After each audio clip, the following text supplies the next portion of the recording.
Imagine a life where you can spend according to your values, give generously, love richly, live intentionally, and handle your finances biblically.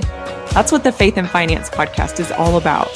I'm your host, Adrienne Hildebrand, and on the Faith and Finance podcast, we discuss personal finance, intentional living, and value-aligned spending by sharing inspiring stories and practical topics to help you steward your finances in a way that honors God and builds your faith and wealth for the present and generations to come.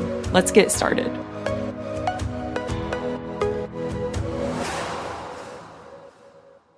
Hey friends, welcome back to the Faith and Finance podcast. I am so excited that you're here. I love you guys. You guys are just amazing and I love this show, and I'm going to give a little bit of a recap into why I'm doing this episode today. So bear with me if you've heard of it before, but I think it's good to remind ourselves as well. So I want to explain why I'm doing this January recap today. So last year, I wanted to do something I'm calling an intentional spend year. And this is a spin-off, I guess, of Kate Flanders and her book, The Year of Less. And she did a shopping ban, what she called a shopping ban. We often call those no spend challenges or just mindful spending or whatever that looks like. And I wanted to challenge myself to do a full year of this. I did not go as in-depth as Kate did in her book, but it's an awesome book if you want to read it. It's a memoir, so it's really well written. She's great, but I didn't want to go that deep into things, but I did set some rules for myself, and I went through a whole episode of that, the intentional spend year episode of that. So if you want to, I'll link that in the show notes, but I will review the rules I made for myself really quick. So rule number 1 was I could not buy any clothes or shoes unless I was replacing a specific well-worn item. In that case, though, I would have to let the other item go. Those are things like my perfect black skirt that I wear all the time. But even so, I'm still trying not to do that. I did just give myself a little caveat there. Number 2 is I can only go out to eat or take out or get takeout coffee no more than once per week. Number 3 was that gifts needed to be budgeted for Christmas, birthdays, etc., etc. Number 4 was that I'm not buying any books. I have to go to the library unless I'm supporting a personal friend or online friend in their business. Number 5 was we have a sacrificial giving fund for the things we feel led to give to, such as extra on top of missions or something like that. And I mean extra on top of our tithe and vision giving at our church. Number 6 was no household decorating items. So only laundry, soap, toilet paper, things like that, deodorant, because I do not want to smell, but those kind of things. And even so, I can't just go and buy it for no reason. Like I have to be out of it or truly need it. Number 7 says, literally it says, basically no discretionary shopping of any kind unless noted otherwise in this list. Number 8 was that vacations and travel will be budgeted and saved for, and I can spend whatever I want on a vacation. So I can go to coffee shops or local restaurants because that's what I love about vacations. I am going to a conference, which I'm going to talk about in a little bit. So those kind of things. Number 9 was that courses and education, so online courses, obviously my schooling, things like that are going to be budgeted for, but they can be bought in moderation and buy what I need. So I'll go into that more in a second. But number 10 was I wanted to make a running list of everything I wanted to buy and see how much money I didn't spend this year. Now, some of you are probably like, Adrienne, you're crazy. There's no way. But I wanted to give myself some guidelines because, and I'm calling this an intentional spend year because it's not that I'm not spending money at all. Obviously, we have to spend money and I enjoy spending money, and I wanted to give myself a reason, a legitimate reason to do that. And so I'm going to give you an update on how I did for January. I'm pleasantly surprised at how well that I did, but I also, I'm 100% real on this podcast and I wanted to be real. So I'm going to tell you about that, but then I'm still figuring out kind of the format of these podcasts, but I don't want to just share something with you and then just be like, that's it. I want to give you actionable things that you can do to also be intentional with your spending. And that's something I talk about a lot with my coaching clients as well. So I want to share some actual tactical tips for you as well. another thing I really wanted to do was to share some actual numbers with you of what we spent. Now, my husband is a little bit more, I guess, private than I am, but to me, numbers are numbers. And so I'm respecting his wishes and obviously not sharing every deep-seated detail. But I wanted to show you guys that I did spend money and that it's okay to spend money. And also just kind of how I spent money, because I'm always really fascinated by how people spend money. And I've been in a place where we made hardly any money and now we make a little bit more. We still don't make a ton of money, but numbers are just numbers to me. And you can make a lot or a little and still spend every dime or save 50% of your income, right? So these are just my things that I want to share, and because I like being transparent and open with you guys. So let's get into it. But first, I want to hear a word from our sponsor.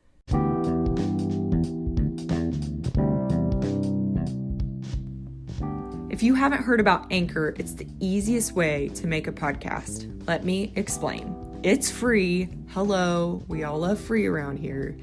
There's creation tools that allow you to record and edit your podcast right from your phone or computer, which is exactly what I do every single week on the Faith and Finance podcast.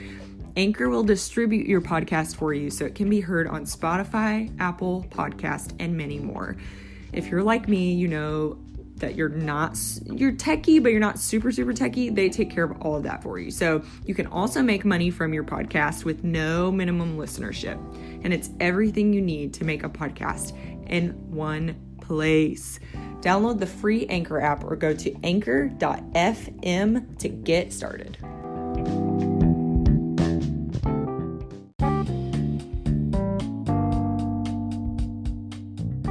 Hey friends, did you know that on Spotify you can listen to all of your favorite artists and podcast in one place for free? You don't even need a premium account. Spotify has a huge catalog of podcasts on every topic, including this one, Faith and Finance. On Spotify, you can follow your favorite podcast so you never miss an episode. Premium users can download episodes to listen to offline wherever you are, and you can easily share what you're listening to with your friends on Instagram. If you haven't done so already, be sure to download the Spotify app. Search for Faith and Finance on Spotify or browse podcast in the Your Library tab. Also make sure to follow me so you never miss an episode of Faith and Finance. So let's be honest, at the forefront, I was not perfect in this. I did not 100% do what I needed to do, but I'm still very proud of myself, and I'll explain why in a minute.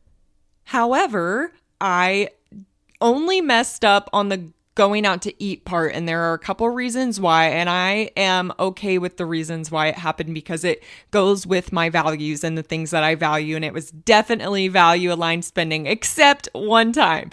So earlier in January, one time on a Wednesday after church, I went and got a hot dog meal at Freddy's.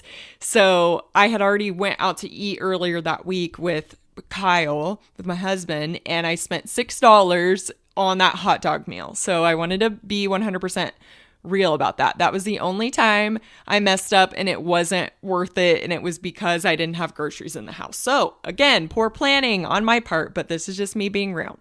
So the only other time I actually messed up was this week, and it was because we had a friend in town from Minnesota, and we had already went out to eat on Sunday after church, my husband and some of our friends and family when we went out to eat. And so then on Saturday, we got a text message from our friend, and so we ended up meeting up with them and going out to eat with them.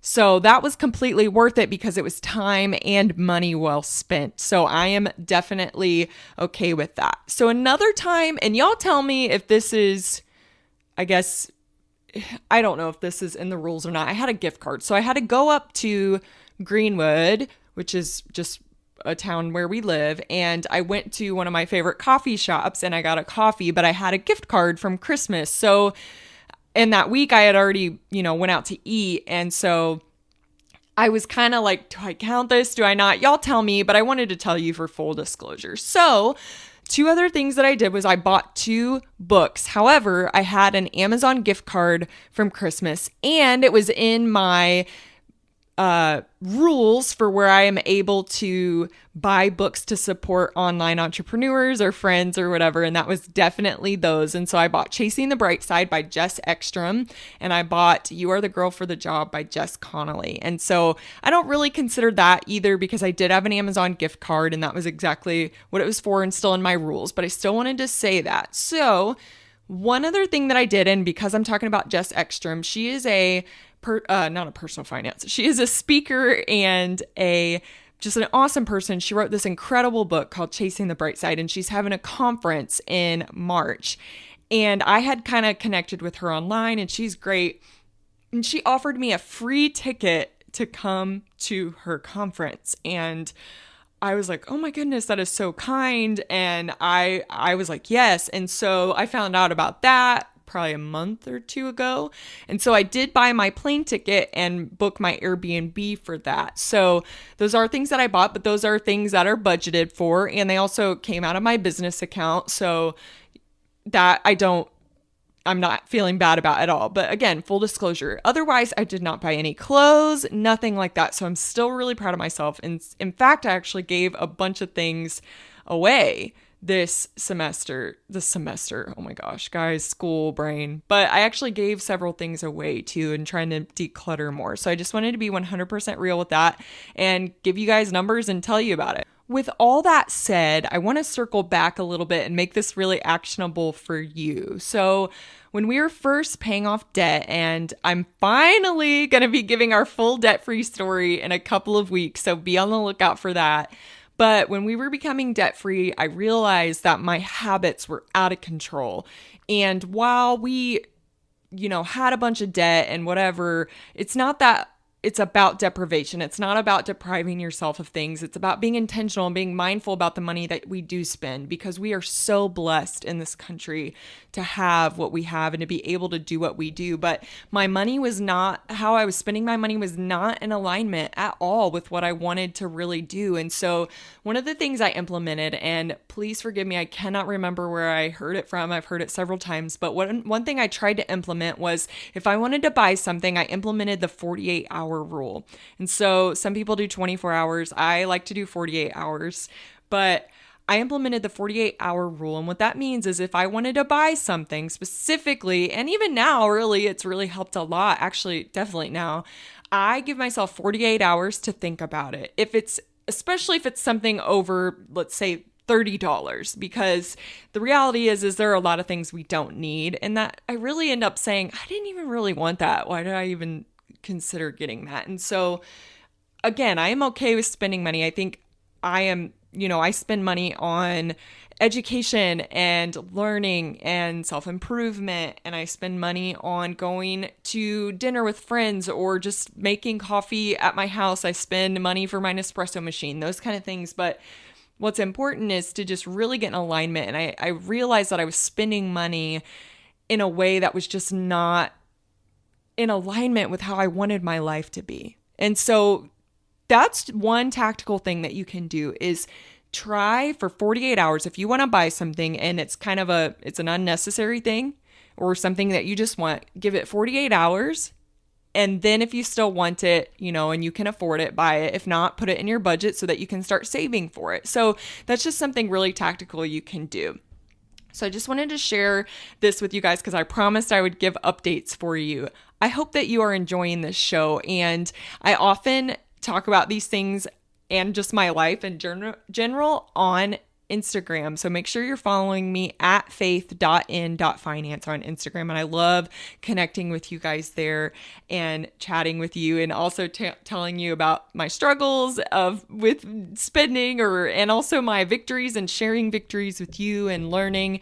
And I am doing a lot of, introspection and thinking about how I can serve you. And so also in the near future, I'm going to be doing on-air coaching calls. I actually am recording my first one today for that. And I want to show you, actionable things as well through how I coach people one-on-one. And a lot of the questions that this lady would like to ask are questions that are applicable to you guys too. So anyway, if you're enjoying this show, follow me on on Instagram at faith.in.finance, and share this with a friend, and please let me know what more you want to hear on the show. Truly, I want to hear from you. So you can also visit me at faithandfinance.org. Keep the faith, my friend.